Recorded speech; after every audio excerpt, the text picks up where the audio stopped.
back to the past to play the shitty Monday Night Raw. Suck ass. He'd rather have a buffalo take a diarrhea dump in his ear. He'd rather eat the rotten asshole of a roadkill skunk and down it with beer. He's the angriest IWC. you've ever heard. He's the angry WWF. nerd. He's the angry TNA and Ring of Honor. nerd. He's the angry Wrestling. nerd. I have came to the conclusion a long time about that you just can't please the passionate wrestling fans. This is a question that has lingered over me for over a year now, but if there are certain angry fans that hate the show so much, why do they continue to watch? Why do they still continue to invest their time and money into a product?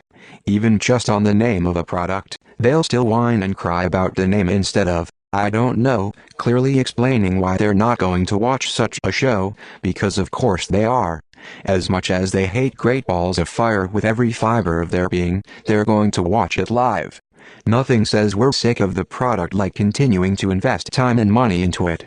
I mean, you're not wrong for being happy nor unhappy with a product. But if you're not happy with a product, then stop watching it. They'll watch Monday Night Raw, they'll watch SmackDown, and they'll watch the pay-per-views, and every opinion they will give is a complaint. It doesn't make sense.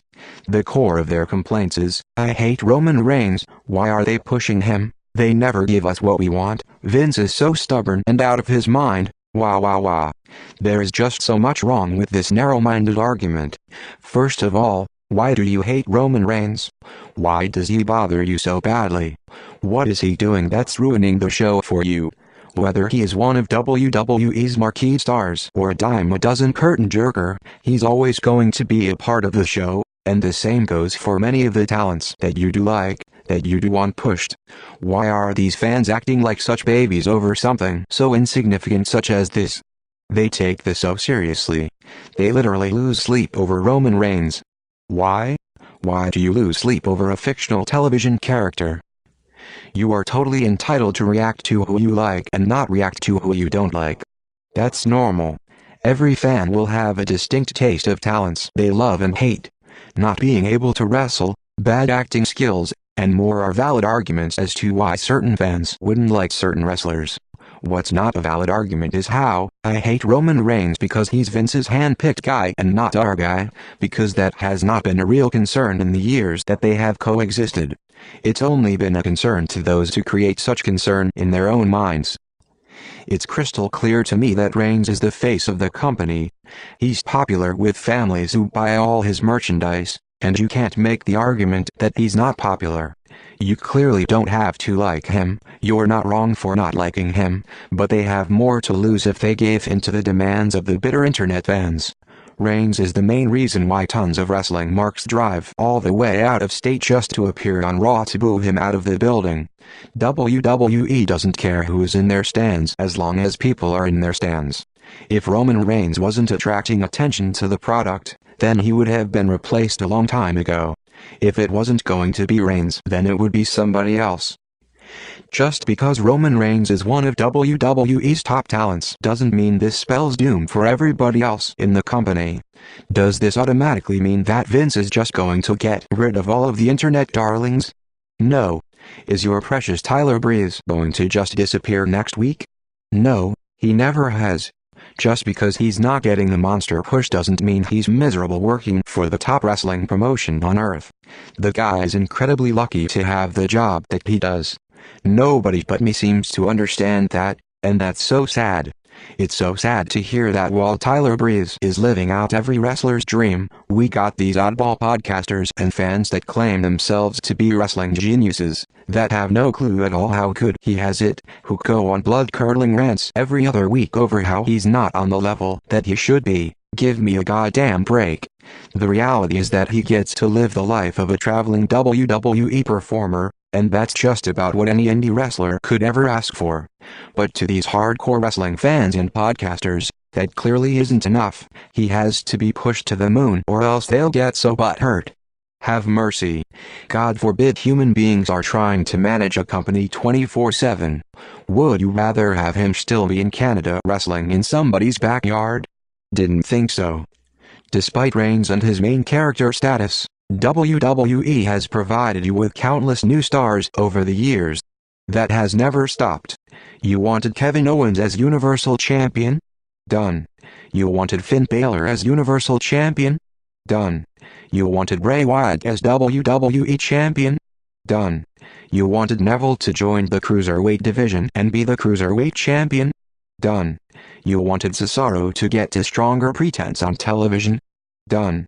You want all the models on the women's roster to be done with and replaced with real women's wrestlers? Done. You want Shinsuke Nakamura called up to the main roster? Done. I can go on and on and on, but despite all of this that's happened, you're not getting what you want.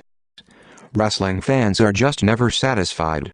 If they're not complaining about this or if something they've complained about in the past has been resolved, there's something new for them to complain about. Like Solo Monster, aka the Nitpicker. One time he was pissed off at how a certain wrestler lost a match that he didn't even watch. Yeah, he didn't even watch a show 1 week but was upset about the outcome of one of its matches. Imagine that. Well, the following week, that certain wrestler beats a champion, but oh, he still wasn't happy, because guess what? The match was only 2 minutes long. Who cares about how long the matches are? The show is still the same overall length every week, and as long as I'm mostly entertained every week, I'm not going to moan that a match happened to be short on time or that a certain star that I like loses. Have mercy. If this is supposed to be a program that you like, you have such a very hard time enjoying it. Instead of praising WWE for putting people in the spotlight that he dislike, he's too busy damning WWE for who they're not putting in the spotlight while making his milk carton jokes. He complained about Luke Gallows and Carl Anderson being used poorly more when they were contending for the tag team championships than when they currently aren't. This guy is a podcaster and yet he doesn't even know what he wants.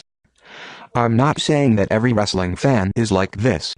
I'm only identifying the fans who just decide to ruin their own experience watching the product, and ruin the experience for others, just because something they want to happen doesn't happen. Now, are there things I might not like about the shows? Absolutely. No TV production is perfect. And this is just all this is, a TV production. It's not going to haunt me in my sleep if I didn't get what I want. I'm not going to complain about it for a living, and instead I would like to talk about what I do like or what interests me. If there's a show that I don't like to watch or it doesn't interest me, then I simply don't watch it. So instead of doing what everybody else is going to do, go see the movie and then talk about how bad it is, I'm going to do something different, something unheard of. I'm not going to see it. Wow. What a novel concept, right? If you already know you're going to hate it, why give them your money? If this is the Ghostbusters movie that nobody wanted, then the box office results should reflect that. How hard is that to understand? Maybe WWE is not for these people. As Vince McMahon put it, it's not a one-size-fits-all product, it's not pandering to one kind of audience, so why do these fans still insist that it is? It's not. If you want a product like that, there's NXT, there's TNA, there's ROH, or just about any local promotion around your area. So you can't make the argument that there's no other wrestling shows to watch and you're just forced to watch a product that you repeatedly tell us sucks. There's a number of wrestlers I like and dislike, which is what makes the show interesting and a must-watch for me. I want to see the people I like in engaging storylines and start conflicts with the people that I don't. I'm not wrong for liking the product because of what it offers. If one person I didn't like is being featured more, it doesn't make the product bad. Just like in video games. There are excellently written characters, and then there are poorly written characters. I'm not going to let my judgment on a game be decided by one bad character and constantly beat myself up over it. I like the product because of what it is, instead of completely loathing it because it's not the exact way I want it to be. If you're looking of a product that's exactly how you want it to be, then you're not going to get it watching WWE programming. But if you want to enjoy this particular product, then it's best you try to do so with an open mind and not stress yourself and other people out over it. We're talking about a weekly television program that is seen by millions of people from around the world. Not everybody is going to get what they want.